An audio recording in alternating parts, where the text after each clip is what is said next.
Hola apreciada tutora Slenka y compañeros, mi nombre es William, estudiante de artes visuales y estoy aquí desarrollando esta fase de el arte y la modernidad.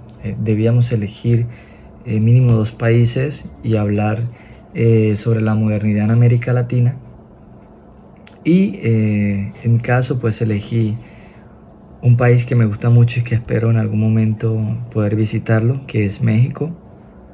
Entonces, entremos en materia. Bien, el arte mexicano muy infravalorado porque siempre que hablamos de arte, de modernidad, de artistas, de pintores, casi siempre eh, el mundo, o hablemos de la sociedad en general, se inclina hacia Europa. Siempre se va a Francia, siempre a pintores españoles, a escritores españoles, italianos, franceses, en general. Eh, y eso pues ha hecho que el arte mexicano no sea tan reconocido. Pero cuando navegamos un poquito dentro de la historia nos damos cuenta de la riqueza artística que tiene este lindo país. ¿Sí? Entonces, recordemos algo muy importante que es el significado de la modernidad. La modernidad está sincronizada con la subjetividad del autor, y en esta fase del arte es donde los artistas dejan de enfocarse en la estética, en las técnicas, en todo esto que le compete pues a los escritores, a los pintores en cuanto al ámbito del arte, y empiezan más bien a enfocarse en el realismo, ¿sí? A desarrollar sus propias ideas, a plasmar su perspectiva de lo que pasa en su entorno, en el arte, sea en los escritos o en las pinturas. Y en 1914, estamos hablando de México, surge algo muy importante, y es que los intelectuales deseaban que los artistas mexicanos se salieran de esa jaula de la cual estábamos hablando, de que pintaban era cosas muy semejantes a lo europeo, y querían algo más propio, como lo llama Pini. ¿Se acuerdan el texto de Ivonne Pini que compartíamos en el foro para hablar sobre el significado de lo que a ella, ¿cómo es? A lo que a ella le llamaba de lo propio? Pues en México, en 1914, cuando estos intelectuales lanzaron la idea de que los artistas realizaran algo propio, ellos le llamaban arte patrio.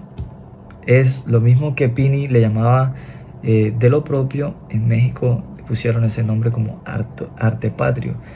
Y los artistas tuvieron la fortuna de tener este presidente. Exactamente, hablo de los artistas, la verdad desconozco las otras áreas del mandato de este señor Porfirio Díaz, nacido en 1830, y el cual tuvo una larga trayectoria en su gobierno, el cual duró 31 años, y por eso a este lapso de tiempo de su mandato se le llamó porfiriato. Pero este señor, general, político y dictador, apoyó el arte, y los artistas aprovecharon ese momento. Inclusive este presidente inauguró el Teatro Juárez en 1903. Y no solo eso, sino que también impulsó o dejó ahí plasmada la idea del icónico Palacio de Bellas Artes. Entonces, bueno, no todos los presidentes tienen una misma condición o un mismo deseo de apoyar lo que es el arte. Hablo por mi región, por mi municipio. Los mandatarios han enterrado lo que es el arte, y leyendo esto me llenó de alegría que México logró tener a alguien que los impulsó. De estos artistas que nacieron en el modernismo en México, tenemos a Manuel Gutiérrez Nájera, nacido en 1859, quien sumergió el modernismo en México, desarrolló diferentes géneros literarios en prosa y en verso, y lo más importante, pronosticó que en sus obras estaría la primera generación del modernismo mexicano. Se atrevió a profetizarlo y se cumplió. Como todos las personas, o por lo menos yo pienso de manera muy personal, que todos necesitamos inspiración. Yo creo que nada nació así de la nada.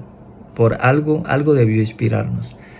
Y Manuel Gutiérrez Nájera tuvo una gran inspiración, los cuales fueron Paul Verlaine, Teófilo Gautier, Alfred de Musset, y a los místicos españoles Fray Luis de León, Santa Teresa de Jesús, San Juan de la Cruz y el famoso Gustavo Adolfo Bécquer. Gustavo Adolfo Bécquer fue, no sé si lo habían escuchado antes, es el escritor de aquel libro de rimas y leyendas. Por ejemplo, yo recuerdo una de sus rimas que se llama Amor Eterno, que dice: podrá nublarse el sol eternamente, podrá secarse en un instante el mar, podrá romperse el eje de la tierra como un débil cristal, todo sucederá. Podrá la muerte cubrirme con su fúnebre crespón, pero jamás en mí podrá apagarse las llamas de tu amor. Este señor, Gustavo Adolfo Bécquer, tremendo poeta, también fue inspiración de Manuel Gutiérrez Nájera. Bueno, hablando de Gustavo Adolfo Bécquer, nació en 1836 y su muerte fue en 1870.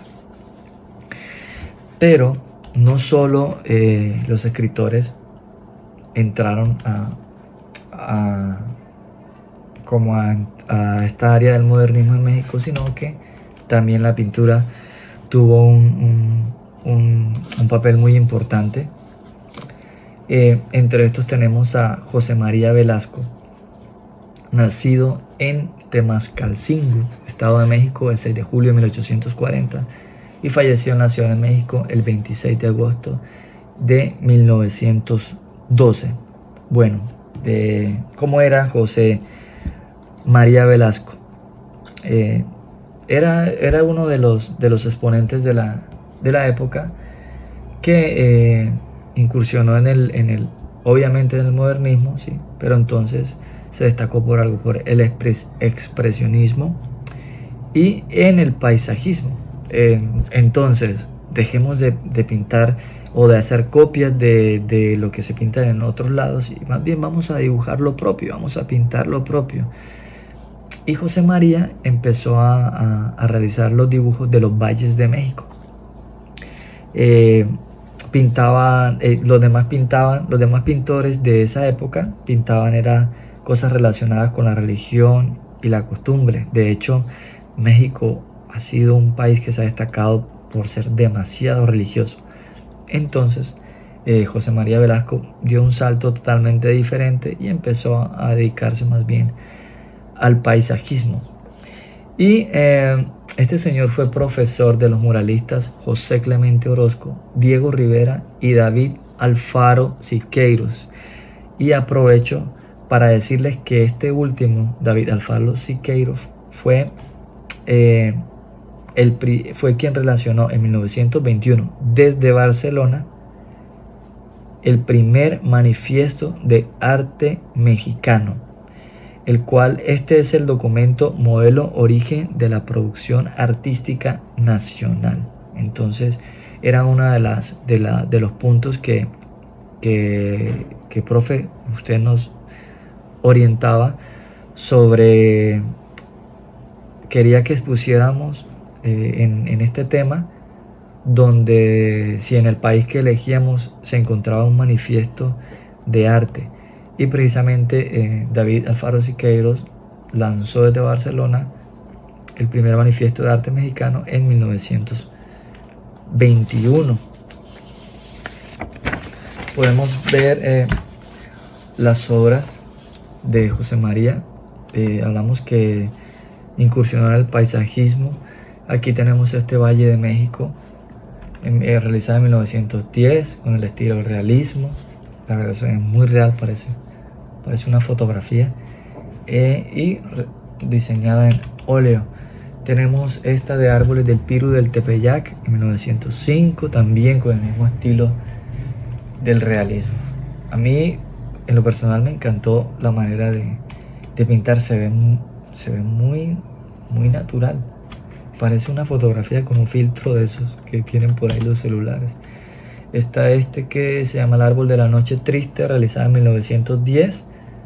Precisamente lo que comentaba en un comienzo sobre el señor José María, que incursionó en el impresionismo. Bueno, y pues no podría faltar esta señora, de la cual yo también les estuve compartiendo en el foro, que fue Frida Kahlo, nacida en 1907 y fallecida en 1954. Magdalena Carmen Frida Kahlo Calderón, su nombre completo.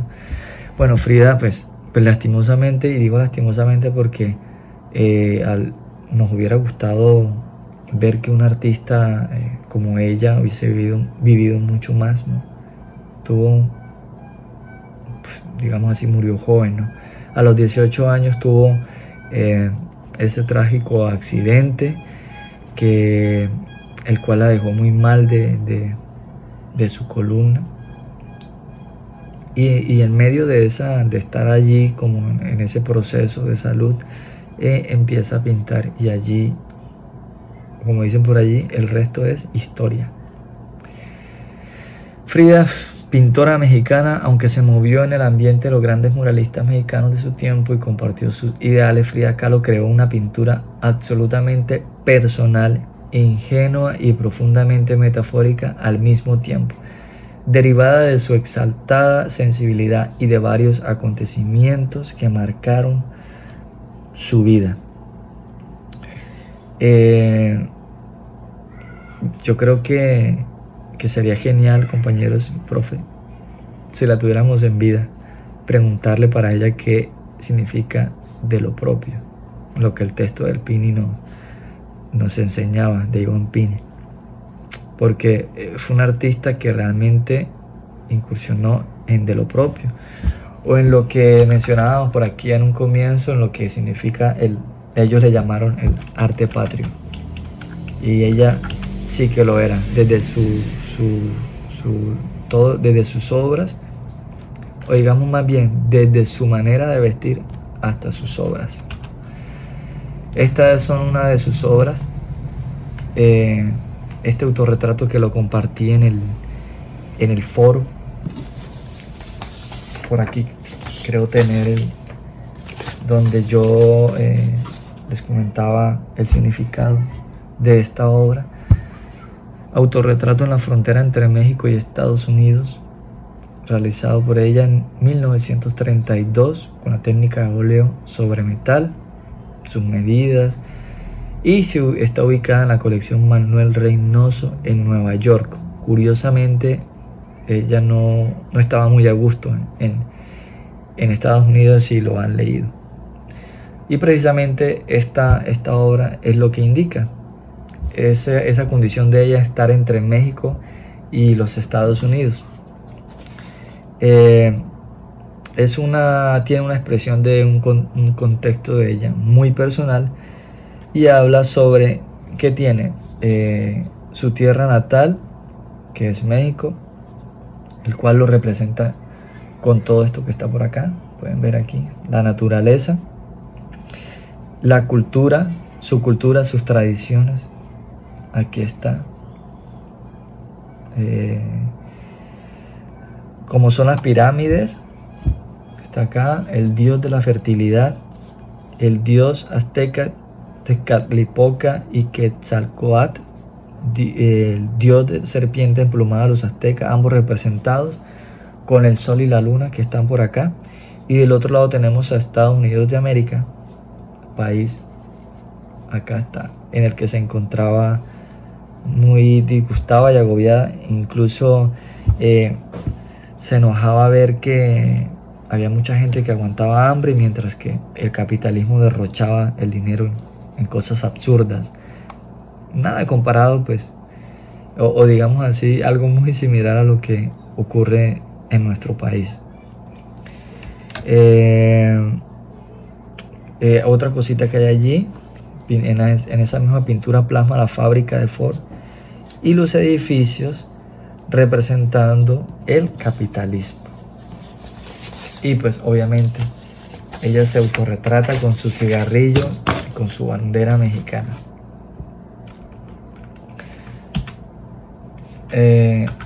Bueno, es algo pues nostálgico lo de Frida, y ahí estaría ella con esa obra exaltando lo propio de ella. Aunque representa también a Estados Unidos, está muy claro sus costumbres, su vestimenta, su manera de pensar, siempre está por encima de lo demás.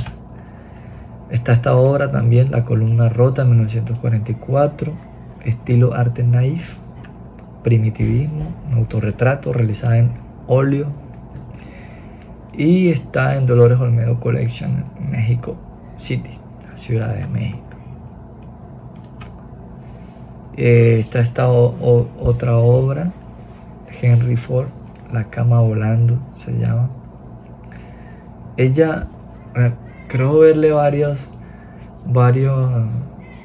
obras como con fetos, algo así, como expresando pues ese dolor, porque tengo entendido perdió o yo sé que la profe Elenka nos puede, de pronto si conoce un poquito más de ella, nos puede retroalimentar sobre Frida. Creo que ella perdió varios bebés, realizó varios abortos, y parece ser que era debido a, después de su accidente le generó muchos daños, y no solo el de su columna. Y eso es todo lo que quería comentarles, y darle las gracias por regalarme el tiempo para escucharme. Muchas gracias, profe, muchas gracias, compañeros.